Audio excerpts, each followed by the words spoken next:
friends, my name is Emily and welcome back to my channel. Today I'm going to be recommending 5 feel-good fantasy novels that you can escape into, maybe because you have more time, like a lot of us do right now, or maybe because you're still working and you're stressed and you're looking for something to escape into in your free time. So the first that I'm going to recommend is technically 2 novels, but they have very similar vibes compared to the rest of Naomi Novik's works, and that is Uprooted by Naomi Novik and Spinning Silver. Uprooted is the story of a young girl who is chosen by a wizard to be his apprentice because she too has magic and he is obligated to train her. And the two are working to fight against this encroaching woods. So the woods are literally alive and like physically trying to expand their borders back into human civilization. The woods are trying to reclaim this land. You wouldn't think that this is feel good, but I was really satisfied with the way this wrapped up. I was really engrossed and sucked into this magical world. For a fantasy with so much like rich world building, so much intrigue into the woods and the wizard and the magic, this is a great escape, and ultimately I found the ending hopeful. If you're in for similar vibes, different story. So Spinning Silver is about 3 women really. There's Miriam, who is the Jewish moneylender's daughter, who is less kind and forgiving than her father and ends up attracting the attention of this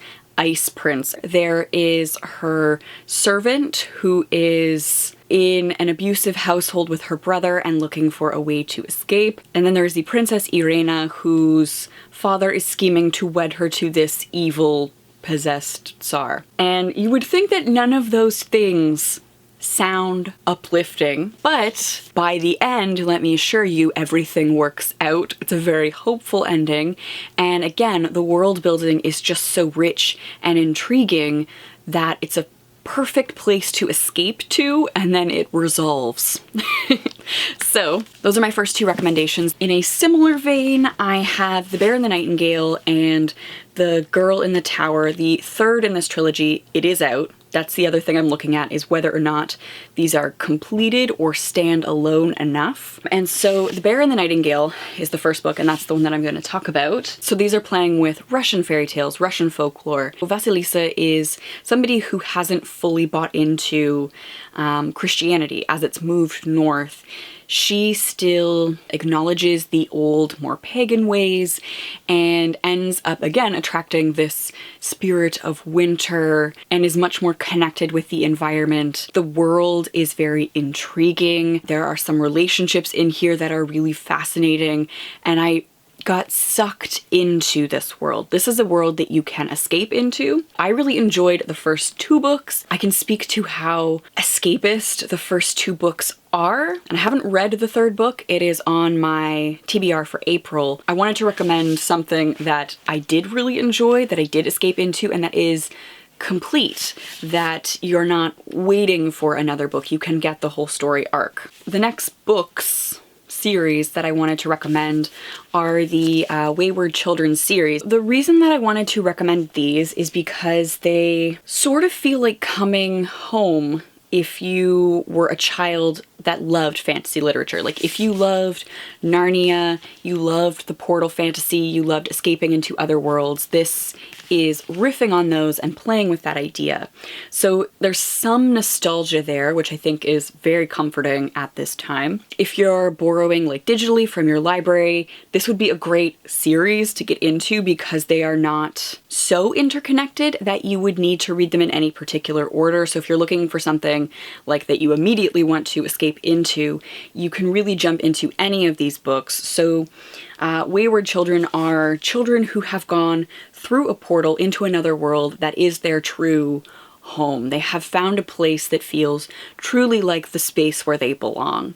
And for whatever reason, they end up kicked back out into our real world and they are having trouble adjusting. And so they all end up at this boarding school for wayward children. They're sort of interconnected, like you learn about various characters. You're either moving into the fantasy world with them and seeing what that's like for them, or you're on the outside and seeing how that feels. They do sort of have different vibes to them. If the concept interests you, this is a phenomenal way to escape into a world with these characters. Maybe not as feel good as some of the other recommendations on here, but definitely nostalgia. And sometimes for me, nostalgia feels better than just a fluff read that I have no connection to. The books that I have are Every Heart a Doorway, Down Among the Sticks and Bones, Beneath the Sugar Sky, and In an Absent Dream by Seanan McGuire. The nice thing about these is that they are small, so if you are still working, this might be a fun thing to escape into each night as you're done work or on your lunch break. Something to stop you from scrolling through Twitter and Instagram and feeling overwhelmed. They are short things that you can consume easily. The next book I have here is less light and fluffy, but definitely escapist. And I'm going to recommend the Dark Tower series by Stephen King. So if you have heard about the Dark Tower series, you've always meant to get to it, but you never have the time to read 8 books. I'm holding the final one in the series, but there are 8 books in this series. Now may be the time to jump into it and binge a series, right? And I feel like the Dark Tower is very bingeable. So this is the story of Roland the Gunslinger. He is the last gunslinger in a world that is falling apart. And so he draws folks together from different wheres and whens and has this little fellowship, this little party, and they're going on adventures. And in many ways, it's an American epic fantasy. I have a whole series on this. It's a quest. It's developing slowly as it goes and becoming more fleshed out and more interesting. I found I enjoyed each book more and more, like, as I progressed. The Gunslinger's not great. I will admit the first book in the series is very hit and miss. It was a miss for me, but I did pursue the rest of the series. It's my favorite thing by Stephen King. It is up there in my favorite pieces of fantasy literature. If you are looking for meaty books to escape into, like you have a lot of time and you are looking to get wholly engrossed in this weird and wacky world, this I think is perfect, especially for folks who tend to like more darker things. Like, I wasn't intending to recommend only fantasy. I was going to recommend all the feel-good books from my shelves, and then it turns out that I really like reading about trauma. So the feel-good books, the escapist books, came from the fantasy section of my cases anyway. If you tend to like darker things, but you are looking to escape, that's why I included this here. I mean, would an Emily Cait video be complete without recommending Tamara Pierce? So Tamara Pierce is my childhood favorite. I feel like she's somebody who has a very passionate fan base behind her, but it's also a very niche fan base. Like, she doesn't have the same brand recognition as like a Terry Pratchett. Well, they started out middle grade fantasy when I was a kid.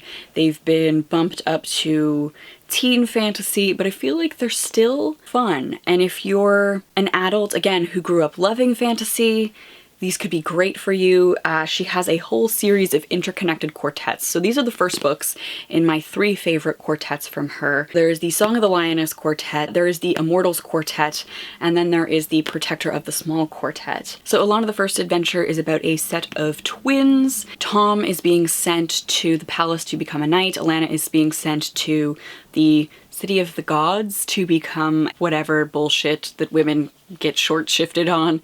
And so they decide to switch places so that Alanna will conceal her gender and go to the palace to become a knight, and Tom will not have to conceal his gender. He'll just show up there and then they teach boys magic anyway. And so she is hiding her sex, going through the process of becoming a knight. I think it's just really fun. I don't know that it's aged particularly well as like a feminist text, like it's very much a white feminist text and like a product of its place and time, but I think it's still like fun and badass and escapist, and I really enjoy Alanna's magic. She has the gift and she's quite strong at healing and other things, and it's about her learning to embrace that gift. The next is Dain. So Dain has wild magic. So not the same like healing gift that Alanna has, but an affinity to like talk and heal animals. This sort of continues on in the timeline following Alanna. So the end events of Alanna's quartet result in a break between the realm of the gods and the human world, and all of these wild and wacky creatures have escaped back into Tortel and the surrounding lands, and Dain is not only able to communicate with animals, but with some of these magical creatures.